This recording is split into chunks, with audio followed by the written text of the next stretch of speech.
পাচ্ছিলেন ভাতার টাকা? আগে বার্ধক্য ভাতার টাকা পাচ্ছিলেন? আগে আগে পাচ্ছিলেন আগে, তবে এখন কি পাচ্ছেন না? না, কিছু না। এখন বন্ধ হয়ে গেছে বার্ধক্য ভাতা। ব্যাংকে চেক করেছেন আপনি? ব্যাংকে এখন যাইনি আমি। আজ এই ব্যাংকে মানে গেলাম, বলে না টাকা দিতে হবে, টাকা নাই। যে সবারই টাকা ঢুকছে আর আমারই টাকা ঢুকে না। আচ্ছা, তার মানে আপনার টাকা ঢুকছে না। আর এবার ভোট কাকে দিবেন, টিএমসি না বিজেপি কে? ভোট ভোট হ্যাঁ, কাকে দিবেন, টিএমসি না বিজেপি কে না কংগ্রেসকে? ভোট কাকে দিবেন? কংগ্রেসকে দিব। কংগ্রেসকে ভোট দিবেন? আচ্ছা আচ্ছা, ঠিক হবে না? আপনার ইচ্ছা কাকে ভোট দিবেন। না না, যদি ঠিক যদি না হয় তাহলে আমি অন্য অন্য রাস্তা লাগাবো। আচ্ছা, কংগ্রেসকে ভোট দিবেন, আপনার ইচ্ছা আপনার ইচ্ছা।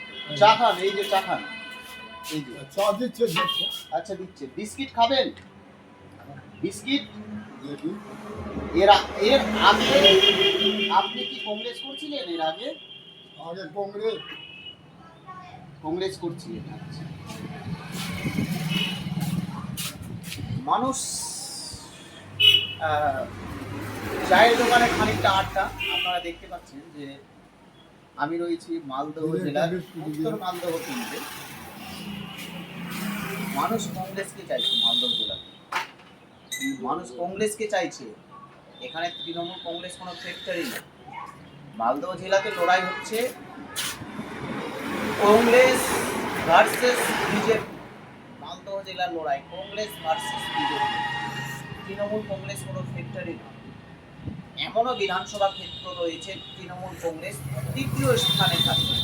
আপনারা মিলিয়ে দেখে নেবেন। আমি বলছি না, সাধারণ মানুষ বলছে, সাধারণ ভোটার বলছে।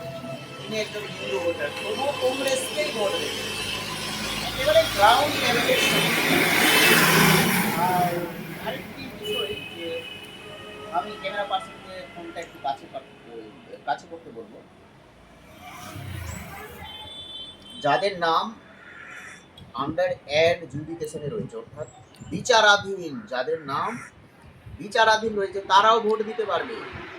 কিভাবে ভোট দিতে পারবে দেখুন।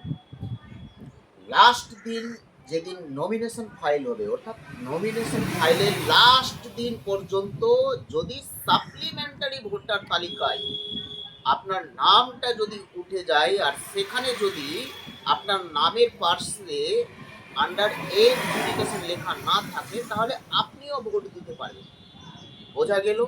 আরেকবার বলি, নমিনেশনের আগের দিন পর্যন্ত আপনার বিধানসভা কেন্দ্রে নমিনেশনের আগের দিন পর্যন্ত, অর্থাৎ কোন কোন প্রার্থী টিকিট পাবে বা কে নমিনেশন ফাইল করতে যাচ্ছে, নমিনেশন যে করবে তার একটা লাস্ট দিন নির্ধারিত থাকে। এই নমিনেশন ফাইলের লাস্ট দিন পর্যন্ত যদি সাপ্লিমেন্টারি ভোটার তালিকায় আপনার নাম যদি স্বচ্ছভাবে থাকে, তাহলে আপনিও ভোট দিতে পারবেন। যদি নামের পাশে আবার আন্ডার অ্যাডজুডিকেশন থাকে, অর্থাৎ বিচারাধীন বাংলায় যাকে বলে লেখা যদি থাকে, তাহলে সুপ্রিম কোর্টের নির্দেশে আরেকটি ট্রাইব্যুনাল কমিটি গঠন করা হয়েছে। সেই ট্রাইব্যুনাল কমিটির কাছে গিয়ে আপনি আবেদন করতে পারবেন যে আমার নাম কেন বাদ দেব। সেখানে আবেদন করতে পারবেন, আপনার নাম। তাহলে টোটাল প্রক্রিয়া আপনাদেরকে জানিয়ে দিলাম। কিছু বলার ক্ষেত্রে অবশ্যই কমেন্ট করে জানাবেন। নতুন হয়ে থাকলে চ্যানেলটিকে সাবস্ক্রাইব করে দেবেন। ভালো লাগলে করবেন, না হলে করবেন না। কিন্তু আমি যে খবরটা দেবো মেন স্ট্রিম মিডিয়াও দিতে পারবে না।